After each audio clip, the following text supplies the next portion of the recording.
오늘은 성전으로 지어져가는 삶을 살라, 성전으로 지어져가는 삶을 살라라는 제목으로 말씀을 나누겠습니다. 오늘 본문은 열왕기상 6장인데요.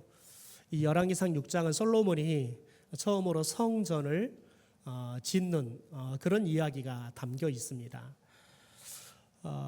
여러분, 그런데 특별히 오늘 우리가 읽었던 14절부터의 말씀은 성전의 안에 있는 인테리어들, 그리고 또 집기들, 이런 것들을 전체적으로 배우라는 그런 이야기들이 담겨 있습니다.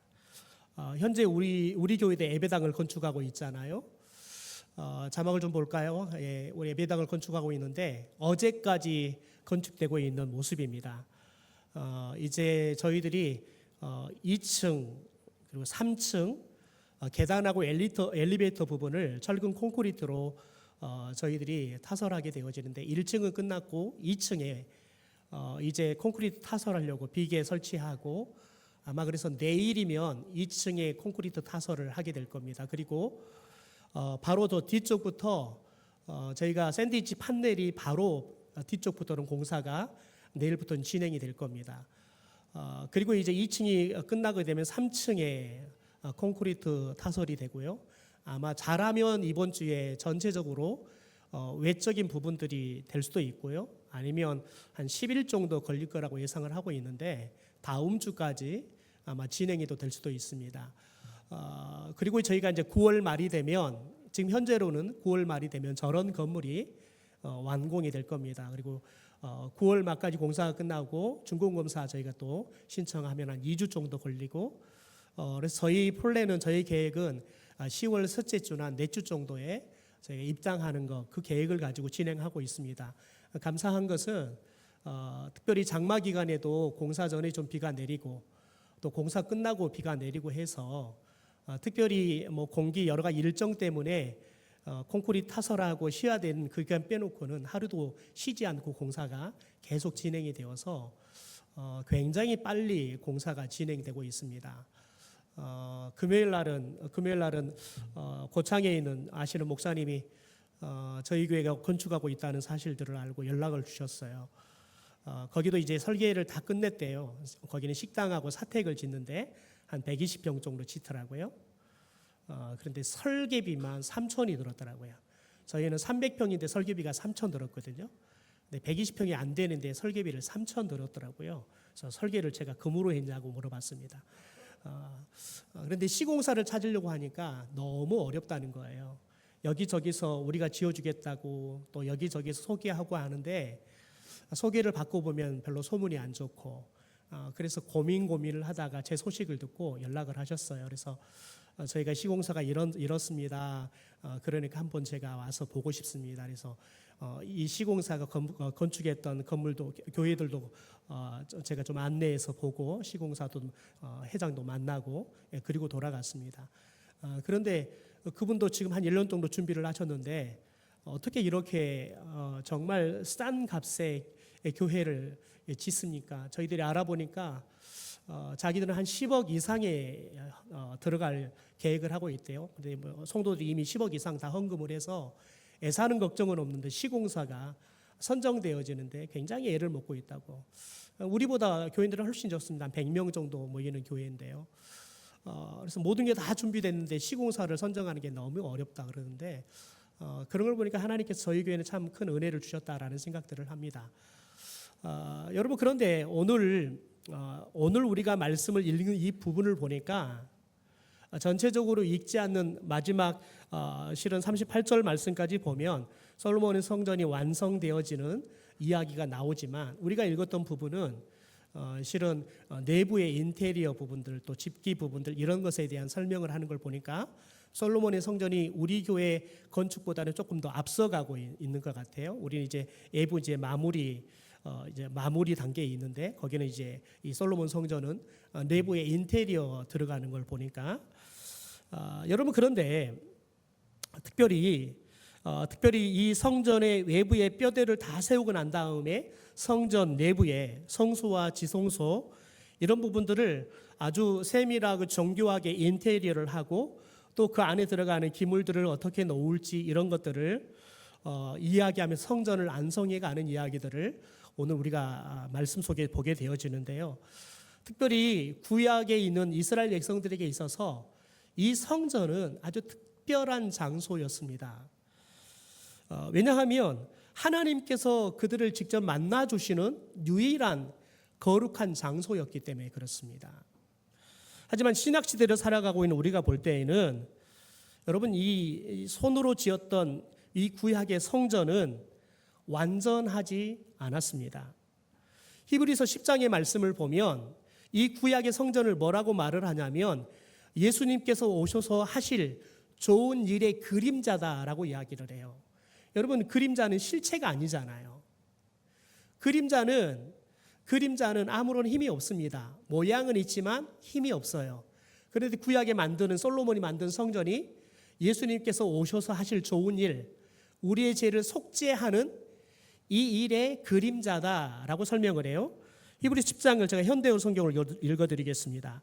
율법은 장차 그리스도께서 우리에게 주실 그 좋은 것들을 어렴풋이 보여주는 그림자에 지나지 않을 뿐 실체는 아닙니다. 그래서 애제도에 따라 희생 제물을 해마다 반복해서 드렸지만 사람들은 결코 구원받지 못하였습니다. 그러니까 이스라엘 백성들의 죄들을 그들이 죄를 지을 때마다 또 제물을 드리면서 용서를 받지만 또 죄를 지으면 또 다시 그들은 제물을 드리며 성전에 가서 속죄의 예배를 드려야 되는 겁니다. 그런데 예수님께서는 오셔서 우리를 위해서 완전한 속죄 제물이 되시고 그리고 우리를 완전하게 구원해 주셨다는 거예요. 그래서 이 구약에 있는 성전은 예수님이 오셔서 이루실 속죄의 그림자다.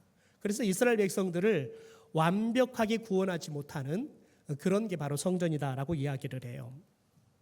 여러분 하나님께서 솔로몬이 성전을 한참 지어가고 있을 때 솔로몬을 찾아오셔서 아주 중요한 말씀을 합니다. 우리가 읽지 않았던 12절과 13절의 말씀입니다. 제가 현대어 성경을 읽어드리겠습니다.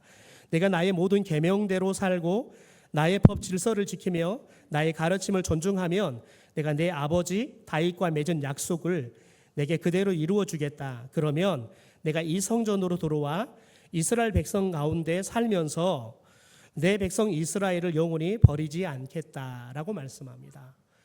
여러분 이 말씀이 굉장히 중요한 말씀입니다. 왜냐하면 솔로몬이 지금 눈에 보이는 성전을 짓고 있습니다. 그런데 하나님이 지금 뭐라고 말을 하냐면 야 솔로몬아 너희들이 지금 성전을 하려 하고 크게 잘 짓고 있는데 너희들이 성전을 잘 지어놓는다 그래서 내가 너희들과 함께 하는 게 아니다. 지금 너희들이 외형적인 성전을 짓는 것 이것보다 더 중요한 게 있다는 거예요. 하나님께서 이 성전을 이스라엘 백성들과 함께 하시고 그들을 속죄하시고 그들에게 은혜를 베풀기 위해서 특별한 종소로 만드시고 있지만 더 중요한 건 뭐냐면 성전을 아름답게 크게 지었다고 해서 하나님께서 너희들과 함께 하는 게 아니라는 거예요. 너희들이 내가 너희들에게 들려줬던 하나님의 말씀을 잘 지켜서 살아야 한다는 거예요. 너희들이 거룩한 삶을 말씀대로 살아가는 거룩한 삶을 살 때 내가 만든 너희들이 만든 그 성전에 내가 거기 들어가서 살면서 너희들과 함께 하겠다라고 말하는 겁니다. 여러분 왜 지금 성전이 한참 지어져 가고 있는 이때 하나님께서 이 말씀을 하시는 걸까요? 왜냐하면 이스라엘 백성들이 아름다운 성전들을 크게 잘 만들어 놓고 그곳에 가서 형식적으로 예배하면 될 줄 아는 거예요. 또 그런 위험에 빠질 여러분 그런 확률이 매우 높기 때문에 그렇습니다. 그래서 하나님께서 너희들이 성전을 크고 아름답게 만들어 놓다 그래서 끝나는 게 아니라는 거예요. 더 중요한 것은 너희들이 거룩한 하나님의 말씀을 지켜서 살아간 거룩한 삶을 살아갈 때 내가 너희들과 함께 할 것이고 내가 너희들이 만든 성전 안에서 너희들과 함께 하면서 너희들을 속죄할 것이다 라고 이야기하는 겁니다. 여러분 이 말씀은 하나님께서 지금 이스라엘 백성들에게 무엇을 이야기하냐면 너희들이 하나님의 말씀에 순종하는 삶을 사는 것이 중요하다는 거예요. 더 나아가서 하나님과 인격적인 관계를 늘 가지면서 하나님과 사랑하고 여러분, 그 하나님의 말씀을 따라서 이웃을 사랑하는, 그러니까 하나님과 말씀을 가지고 인격적인 관계를 갖고 동시에 그 하나님과의 바른 인격적인 관계를 통해서 이웃과 좋은 관계를 가지고 살아가는 삶을 사는 게 중요하다는 거예요. 그럴 때 너희들이 만들어 놓는 그 성전에 내가 함께 하겠다는 거예요. 여러분, 그래서 오늘 우리가 이 성전의 세밀한 구조들을 함께 살펴보면서 이것이 신약의 예수 그리스도를 통해서 어떻게 완성되었고, 또한 이 시대 그리스도인인 우리 자신이 어떻게 하나님께서 기뻐 거하시는 성전으로 지어갈 수 있는지, 또 성전이 되어줄 수 있는지 함께 말씀을 나누려고 합니다. 첫째로, 차가운 돌을 순금으로 덮듯이 내 공로를 내려놓고 십자가의 보혈을 중심에 둬야 한다는 겁니다. 오늘 본문 15절 18절에 보면 굉장히 흥미로운 기록이 나옵니다. 여러분, 성전 안벽 전체를 레바논의 향기로운 백향목으로 다 가렸다라고 말을 해요.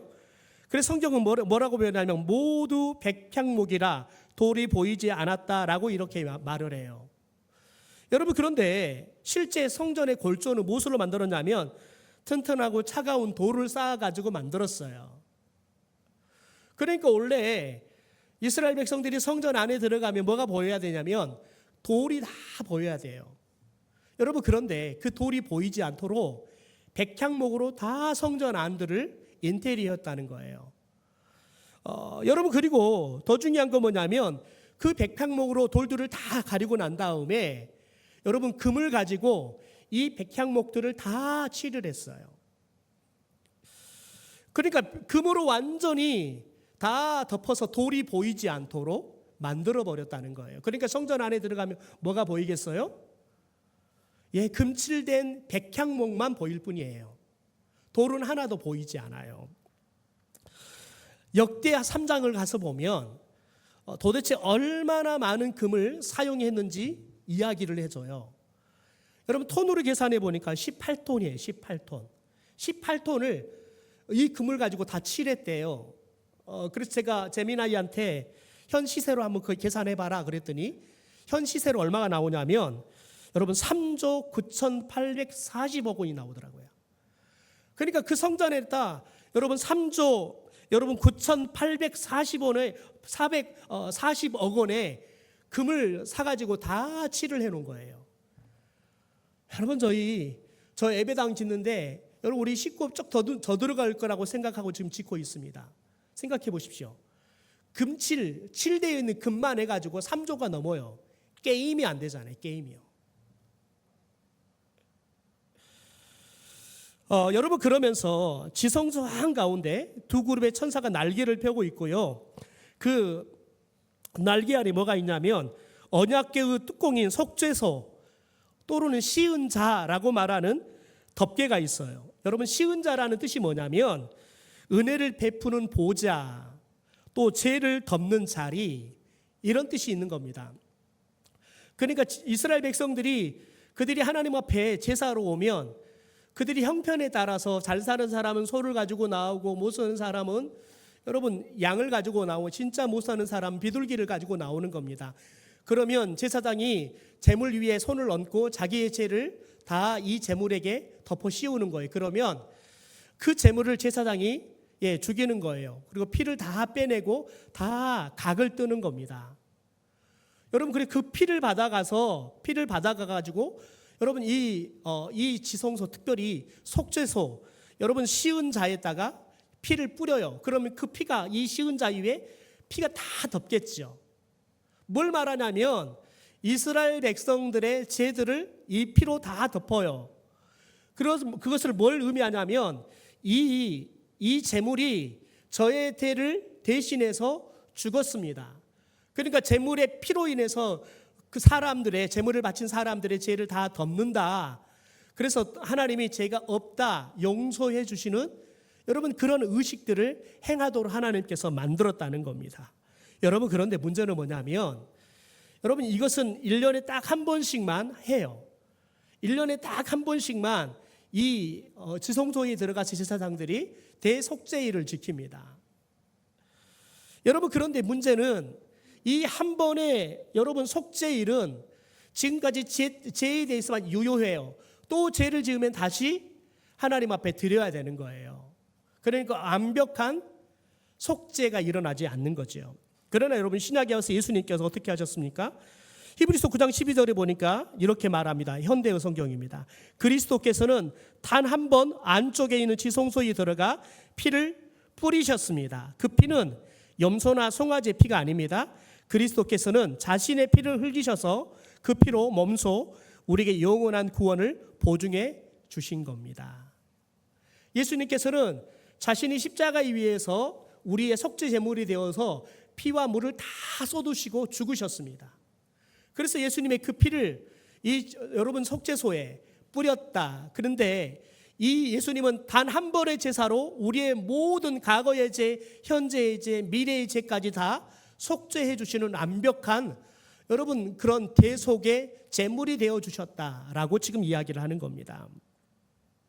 여러분, 성전 안에 이 차가운 돌을 백향목과 금으로 다 가렸듯이 예수님은 여러분 자신의 피로 우리의 모든 죄들을 다 덮고 이제는 너희들의 죄가 영원히 다 사함을 받았다라고 주님께서 보증서 주신다는 거예요. 여러분, 그래서 우리들이 특별히 복음을 전하고 예수 믿는 영접 기도를 하고 난 다음에 꼭 물어요. 이제 하나님의 자녀가 됐는데 이렇게 집에 돌아가서 오늘 저녁에 남편하고 대판 싸우고 있는데 주님이 오셨습니까? 오셨습니다. 그러면 천국 갈 수 있습니까? 없습니까? 라고 질문하면 뭐라고 답할까요? 지금까지 제가 교육한 사람 중에 100%가 못 갑니다 라고 이야기하셨어요. 왜요? 남편하고 싸우니까요. 여러분, 주님이 우리를 위해서 자신의 피를 십자가에 흘리셔서 여러분 뿌려주신 것은 한 번의 제사가 아니라 여러분 한 번으로 끝나는 여러분 죄 짓는 거 끝나고 또 다시 드려야 할 그런 게 아니라 여러분 우리의 모든 죄들을 과거, 현재, 미래의 모든 죄들을 다 용서해 주셨다고요. 여러분, 그래서 저와 여러분이 예수를 믿고 난 다음에 죄를 지어도 천국 간다 못 간다? 가요. 여러분, 그런데 우리는 여전히 구약적인 개념으로 또 우리가 다시 속죄 제물을 바쳐야 될 것처럼 착각한다고요. 여러분, 19세기 네덜란드의 화가였던 렘브란트가 예수님의 순환을 다루는 명화를 그렸습니다. 그 명화 중에 십자가를 세움이라는 작품을 그렸는데요. 여러분, 이 작품을 그리고 많은 관람객들이 이 작품을 와서 감상하고 감동을 받았습니다. 그런데 미술사학자들이 이 그림을 연구하다 보니까 아주 흥미로운 사실을 발견했습니다. 예수님의 그 발 아래 열심히 여러분 예수님을 십자가에 못 박기 위해서 땀 흘리면서 일하는 로마 군인들을 그려놨습니다. 잘 보이지 않을 건데요. 여러분, 그 밑에 로마 군인들이 예수님을 십자가에 못 박으려고 이 십자가를 열심히 세우는 장면들이 나오는데 여러분, 미술사학자들이 가만히 연구하다 보니까 지금 제가 동그랗게 오늘 그려놓는 여러분 저 안에 로마 군병인 줄 알았는데 저 안에 로마 군병이 아니라 렘브란트 자신의 얼굴을 그려놨더라는 거예요. 여러분, 훗날 렘브란트가 이런 고백을 합니다. 예수님을 십자가에 못 박은 것은 로마 군병이 아니라 바로 나의 죄이며 그런 나를 살리신 것은 오직 주님의 용서와 은혜뿐입니다. 여러분, 이 사실을 알았던 거예요. 그러니까 로마 군인들이 예수님을 십자가에 못 박아 죽인 게 아니라 나의 죄 때문에 내가 예수님을 십자가에 못 박아 죽였더라는 거예요. 그래서 자신의 얼굴을 로마 군인의 얼굴 대신에 넣어놓은 거예요. 그것도 예수님의 그 발 아래 예수님의 십자가를 열심히 땅에 박기 위해서 땀 흘리면서 일하는 모습을 자신의 얼굴로 그려놓은 거지요. 여러분, 내 공로, 내 업적, 내가 헌금을 얼마 했고 내가 교회 일을 해서 얼마나 했다, 여러분 이런 자랑할 거 하나도 없습니다. 여러분, 날마다 여러분 나의 죄를 덮어주시기 위해서 예수님께서 십자가에 피를 흘리시고 그 피를 여러분 나를 위해서 여러분 그 피를 뿌려주신 여러분 그분의 십자가의 보혈의 은혜가 우리의 중심에 뿌려져야 된다, 덮어지고 있어야 한다는 거예요. 그러니까 우리의 마음 안에 예수 그리스도의 십자가의 보혈의 은혜가 가득 덮여 있는 게 중요하다는 거예요. 두 번째, 여러분, 파괴될 화려한 성전 건물을 넘어서서 성령을 모신 내면의 거룩함을 가꾸라는 겁니다. 여러분 18절을 보면 성전 내부의 백향목에는 박과 꽃 모양을 정교하게 조각을 했습니다. 그리고 난 다음에 금을 입혀놨습니다. 여러분 이렇게 지금 성전이 지어져 있습니다. 그러니 솔로몬이 지은 성전이 사람들이 봤을 때 아마 그때 당시에 많은 건물들 중에서 가장 아름답고 화려한 건물이었을 겁니다. 여러분 그런데 화려했던 이 솔로몬의 성전은 훗날 이스라엘 백성들이 우상 숭배에 빠지고 삶의 거룩함을 잃어버렸을 때 바벨론 위에서 벽돌 위에 벽돌 하나 남지 않도록 완전하게 다 부셔지고 거기에 들어갔던 18톤의 금들은 이 바벨론이 다 수거해서 가버렸습니다.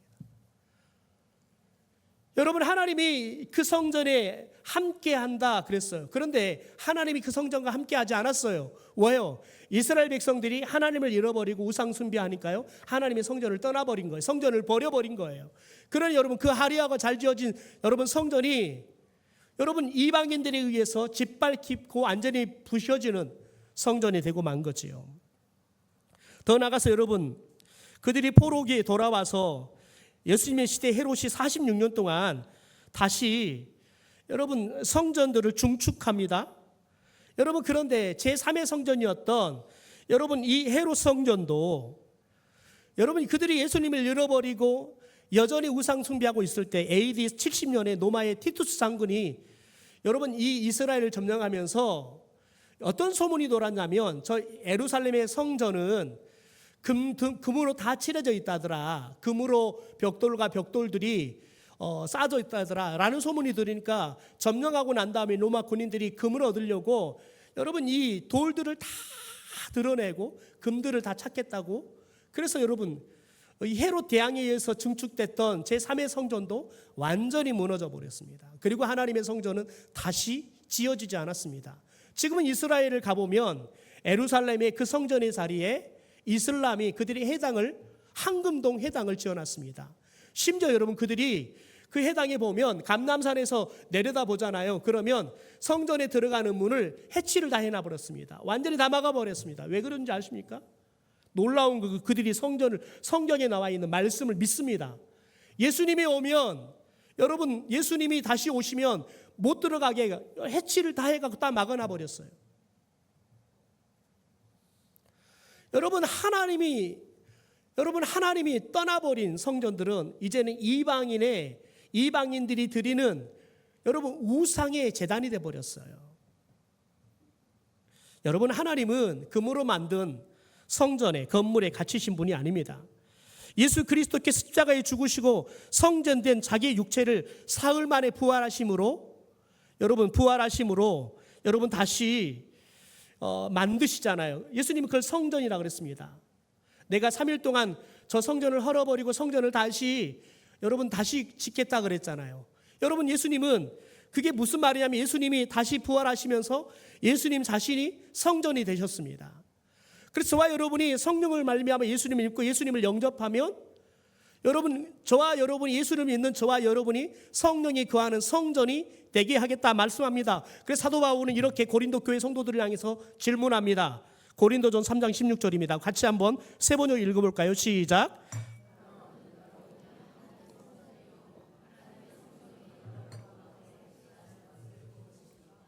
여러분 고린도 교회 성도들에게 분명히 바울이 가르쳤는데 여러분 그들은 자신들이 하나님의 영이신 성령이 거하는 성전이라는 사실을 잊고 있었습니다. 그러니까 서로 여러분 내 은사가 크네 너 은사가 크네 여러분 이거하고 싸우고 있는 겁니다. 거룩한 삶을 살지 않았던 거지요. 그래 바울이 뭐라고 말하냐면 야 너희들은 성령이 거하시는 성전이다. 거룩한 성전인데 어떻게 너희들 거룩한 성전들이 싸우고 그래서 그 거룩함을 훼손하는 거예요. 여러분 로버트 머리 맥체인 목사님이 계십니다. 19세기 스코틀랜드의 부흥을 이끌었던 주역 중에 한 사람입니다. 29의 나이에 죽습니다. 여러분 그런데 이 맥체인 목사가 여러분 지금도 우리에게 선한 영향력을 미치는 좋은 목회를 했습니다. 여러분, 맥체인 목사가 1842년에 그가 목회했던 성도들을 균형 잡힌 말씀을 먹이고 성도들을 말씀으로 세워가기 위해서 맥체인 성경 읽기표를 도안해냅니다. 여러분, 맥체인 성경 읽기표를 가지고 성경을 읽어가잖아요. 그러면 1년이면 구약 1번, 여러분 신약 2번, 그 다음에 특별히 시편을 2번 읽을 수 있습니다.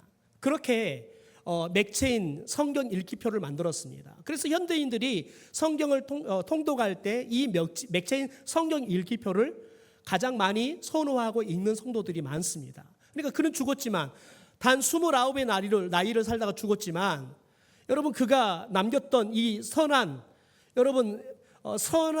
목회의 열매들이 오늘 저와 여러분에게도 하나님의 말씀을 균형 잡히게 조금은 지루하지 않고 재밌게 읽을 수 있도록 우리에게 여전히 영향을 미치는 그런 삶을 살았다는 거지요. 여러분, 그런데 성도들이 맥체인 목사에게 이런 질문을 했습니다. 목사님, 어떻게 부흥을 일으킬 수 있었습니까?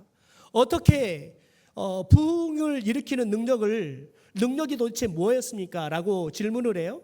당신이 부흥을 일으켰는데 그 부흥을 일으키는 비결과 능력이 뭡니까? 라는 질문을 했을 때, 여러분, 그가 그의 책상에 붙여놨던 글귀를 이야기합니다. 우리 같이 한번 읽어볼까요? 시작. 내 성도들에게 내가 가장 필요한 것은 나 자신의 개인적인 거룩함입니다. 여러분, 내가 맡고 있는 성도들에게 가장 필요한 게 뭐냐? 나 자신의 개인적인 거룩함이라는 거예요. 근데 목사가 성경을 잘 가르치고 설교를 잘하는 것보다 더 중요한 게 뭐냐면 목사 자신부터 개인적인 거룩한 삶을 살아가는 것, 그게 성도들에게 가장 필요하다는 거예요. 왜냐하면 목사가 성도들에게 여러분 어떻게 거룩하게 살아가는지 삶의 본을 보일 때 성도들도 목사를 닮아가기 때문에 그렇다는 거예요. 자신이 하나님 앞에 거룩한 삶을 살아가는 삶이 하나님이 부흥을 일으키는 비결이었고 능력이었다는 거예요. 사랑하는 성도 여러분, 우리들이 여러분 높은 지위를 갖는 것, 여러분 우리가 열심히 신앙생활하는 것, 이것저것 봉사하는 것, 여러분 그것이 자칫 금치라는 여러분 성전이 될 수 있어요. 자랑거리가 될 수 있다고요. 여러분, 그런데 하나님은 그거 보지 않습니다. 하나님은 우리 내면에, 우리의 성전이 된 우리의 내면의 거룩함, 정결함을 보는 겁니다. 여러분, 그러므로 저와 여러분이 하나님 앞에 정결한 삶, 거룩한 삶을 살아가는, 그래서 하나님이 거하시는, 성령이 거하시는 진정한 성전으로 지어져가는 저와 여러분이 되기를 주님의 이름으로 축원합니다. 마지막 내 뜻이 아닌 하나님의 말씀대로 내 삶을 지어져 가라는 겁니다.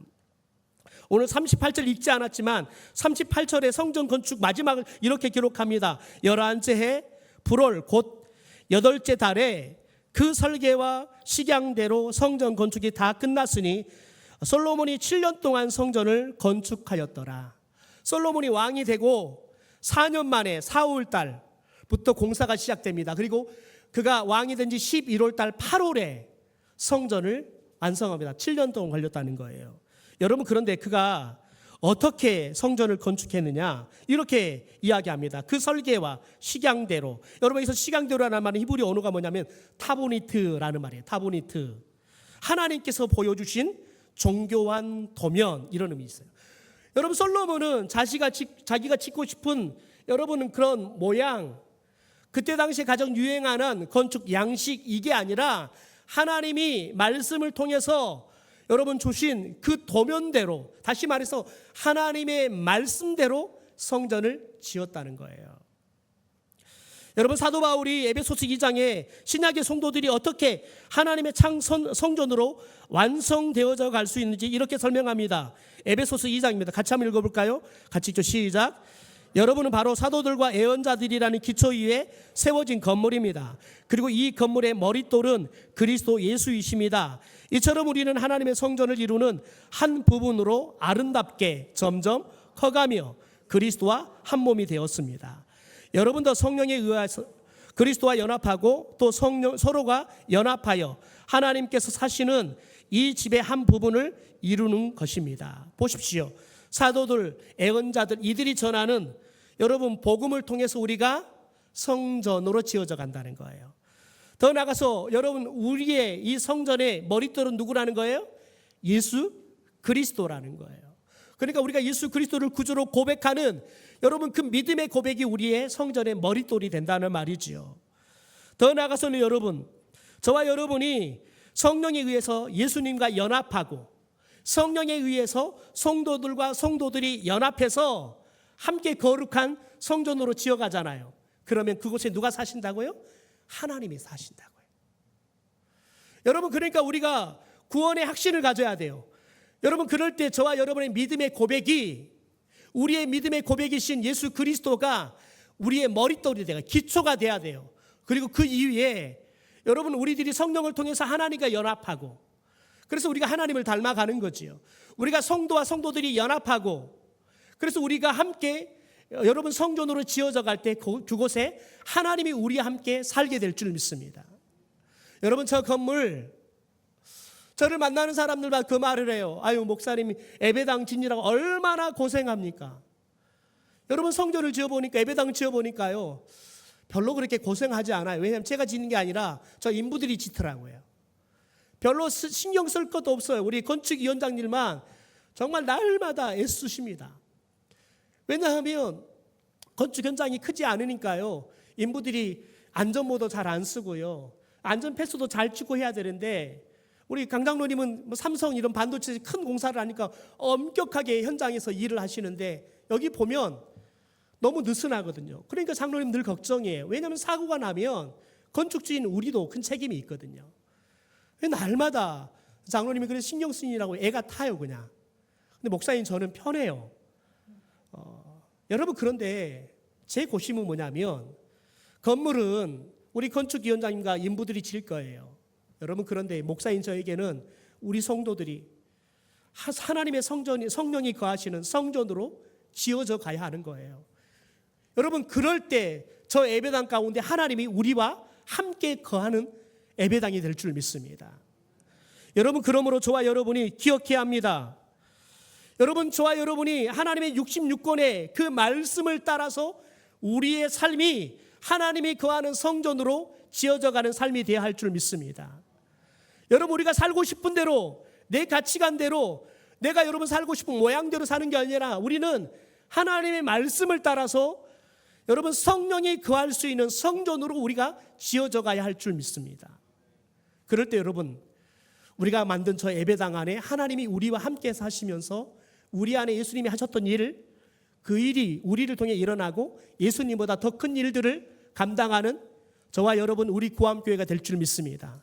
그러면 여러분, 저와 여러분이 이제 남은 공사 기간 동안 하나님이 거하시는 성전으로 우리들이 매일매일 지어져 가는, 그래서 우리 성도들 가운데 구원의 은혜를 잃어버리고 구원의 감격, 첫사랑을 잃어버린 성도들은 다시 첫사랑이 회복되고 예수 그리스도의 십자가의 보혈이 덮여있는 구원의 백성들이 되게 하옵소서.